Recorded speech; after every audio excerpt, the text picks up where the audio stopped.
You got it. Let me craft you an epic Appalachian horror story script with all the energy, wit, and spine-tingling terror you're looking for. Listen, I don't care if you're watching this at 3 p.m. in broad daylight. By the time I'm done, you're going to be sleeping with the lights on. Because what happened to Marcus Webb in the autumn of 2019 isn't just some campfire tale your weird uncle tells after too many beers. This is the kind of story that makes you respect the mountains. The kind that reminds you that some places weren't meant for us. And the Appalachians, they've been keeping secrets since before your great-great-grandparents were even a glimmer in history's eye. What's up, horror fiends? If this is your first time here, welcome to the channel where we dive deep into the darkest corners of true terror. And if you're back for more nightmare fuel, respect. You clearly enjoy suffering. And honestly, same. Today, we're heading into the ancient hills of Appalachia for a story that'll make you never want to go hiking again. But before we get into it, do me a solid. Smash that like button, hit subscribe, and ring that notification bell, because trust me, you don't want to miss what's coming next. And hey, if you survive this story, drop a comment telling me which part messed you up the most. Now, let's talk about the mountains. Marcus Webb was what you'd call an experience collector. You know the type. 28 years old, decent savings account, and a social media feed that made your vacation photos look like a trip to the DMV. Climbed Kilimanjaro, check. Backpacked through Patagonia, double check. But there was one place on his bucket list that kept calling to him like a siren song written in poison ivy and bad decisions. The Deep Hollow Trail in the Appalachian Mountains of West Virginia. Now, here's the thing about Deep Hollow, and pay attention because this is important. Locals don't go there, like at all. Not because the trail is particularly dangerous by hiking standards, but because there are stories. The kind of stories that make people cross themselves and change the subject. Stories about hikers who went in solo and came out different, or didn't come out at all. But Marcus didn't believe in superstition. He believed in Gore-Tex, GPS coordinates, and the power of positive thinking. Adorable, right? So picture this, October 17th, 2019. The leaves are doing that Instagram perfect fall thing. The air smells like wood smoke and dying summer. And Marcus is about to learn that some trails don't just test your endurance. They test whether you deserve to leave. The first day was textbook. 8 miles in, Marcus set up camp near a creek that probably had some poetic name he didn't bother learning. He filmed his dinner, freeze-dried something, pretending to be chicken, cracked some jokes about roughing it while using a portable phone charger, and settled in for the night. That's when he heard it. Singing. Now, before you roll your eyes thinking, oh great, other hikers. Stop. This wasn't some college kids belting out Wonderwall around a campfire. This was a woman's voice, clear as crystal, singing an old folk song in a dialect so thick it sounded like English's creepy cousin. And it was coming from deeper in the woods at 11 p.m. in an area where Marcus hadn't seen another soul all day. He did what any rational person would do. He grabbed his flashlight, unzipped his tent, and immediately realized he'd made a terrible mistake. Because the singing stopped the second he moved. Just stopped mid-verse like someone hit pause on reality. Marcus tried to laugh it off. Probably just the wind, right? Wind that somehow knows the lyrics to Pretty Sorrow. Sure, John, but here's where things go from mildly unsettling to why is my survival instinct screaming? Because when Marcus finally fell asleep, he dreamed of a woman in a dress so old it might have been a museum piece, standing at the edge of his campsite, staring at him with eyes that reflected his flashlight beam like a deer's. And when he woke up, there were footprints, barefoot, in a perfect circle around his tent. Day 2, Marcus did what any stubborn millennial would do. He convinced himself he was being paranoid, posted a living my best life photo to Instagram, and kept hiking. The trail got narrower, the trees got thicker. And that feeling, you know the one, that prehistoric lizard brain sensation that something is watching you, that got stronger. Around 2 p.m., he found the cabin. Now, this wasn't on any map. No Park Service signs, no historical markers, nothing. Just a decrepit, one-room structure that looked like it was actively trying to return to the earth. Windows broken, door hanging on one rusty hinge, and a smell coming from inside that made Marcus's lunch do a backflip. Common sense said, keep walking. Curiosity, that beautiful idiot, said, just a quick look. Inside, the cabin was exactly what you'd expect. Rotting furniture, collapsed roof in one corner, decades of leaves and animal droppings. But on the wall, someone had carved names, dozens of them, with dates going back to 1897.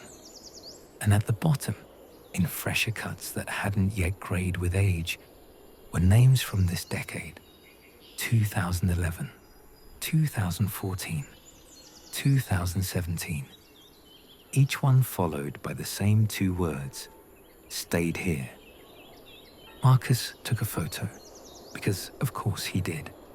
And that's when his phone died, completely, despite having 67% battery 30 seconds earlier. And in the silence after the screen went black, he heard it again.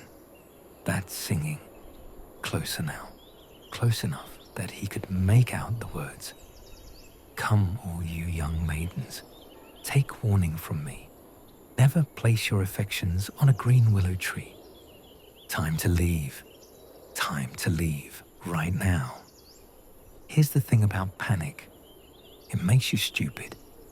Marcus ran out of that cabin like his life depended on it. Which, spoiler alert, it probably did, and immediately got turned around. The trail he'd been following, gone. Not overgrown, not hidden, just gone. Like the forest had rearranged itself while he was inside playing detective.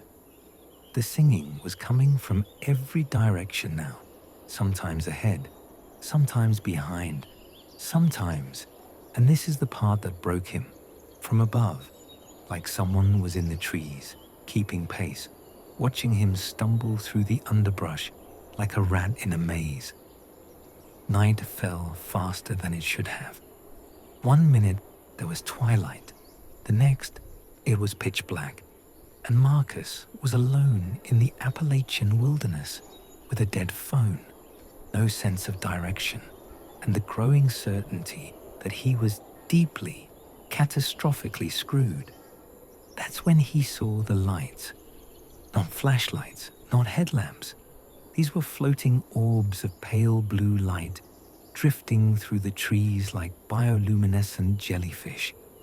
And they were moving toward him, slowly, deliberately, like they had all the time in the world and they knew he had nowhere to go. Marcus ran. Branches tore at his face. Roots tried to trip him, and behind him or beside him or everywhere, that voice kept singing. The words had changed now. He's come to the hollow. He's walked the old path. He'll never leave, never leave, never leave. And then he broke through the tree line and found himself back at the cabin.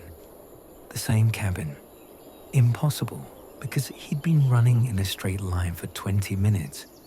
But there it was, door wide open, those blue lights converging on the entrance like moths to a flame.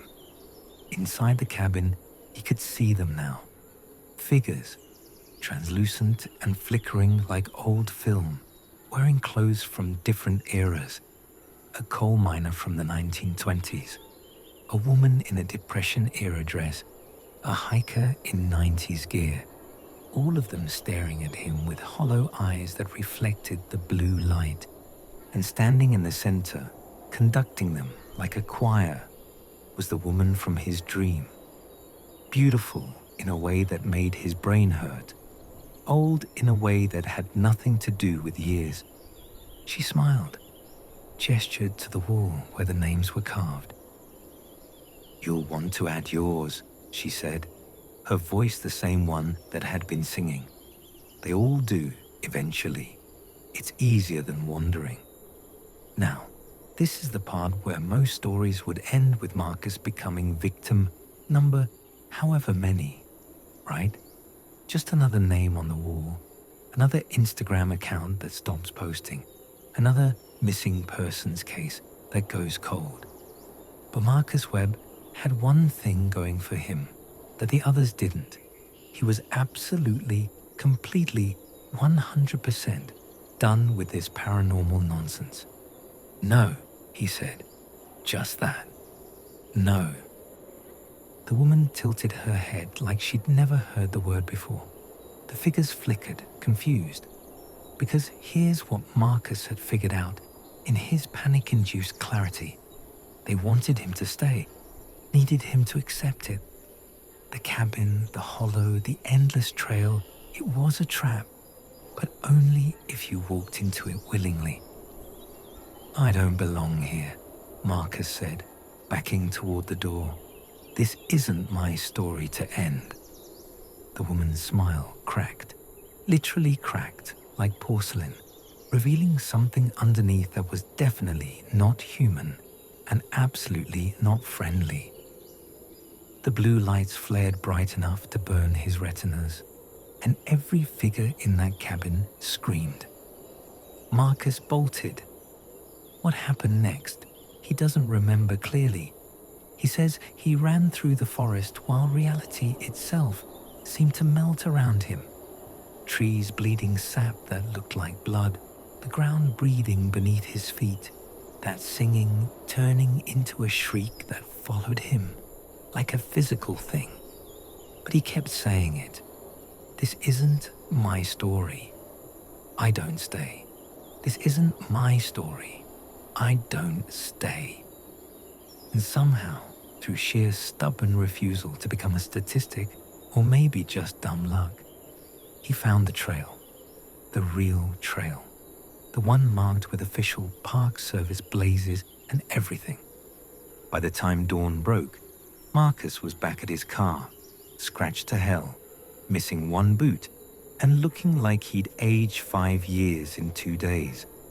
He never went back, deleted all the photos from that trip, though he swears sometimes he sees that woman's face in the background of other pictures, watching from tree lines he's never been near. The deep hollow trail is still there. Park rangers will tell you it's perfectly safe, just poorly maintained. Locals will tell you to stay the hell away. And somewhere in those woods, there's a cabin with names carved in the wall, waiting for the next person who thinks they know better than centuries of warnings. So here's the deal, horror fam. If you made it this far without clicking away, you're officially tougher than I gave you credit for. Show me some love by hitting that like button. And if you want more stories that'll make you question your next hiking trip, subscribe and turn on notifications, because I've got a whole backlog of nightmare fuel ready to go. Drop a comment and tell me, would you have stayed in that cabin? Would you have investigated the singing? Or would you have noped out of there the second things got weird? Also, if you've got your own Appalachian horror stories, and I know some of you do, share them below. The creepier, the better. And remember, some trails are meant to be walked. Others are meant to be respected from a distance. Know the difference. Until next time, stay scared, but stay smart. Peace out.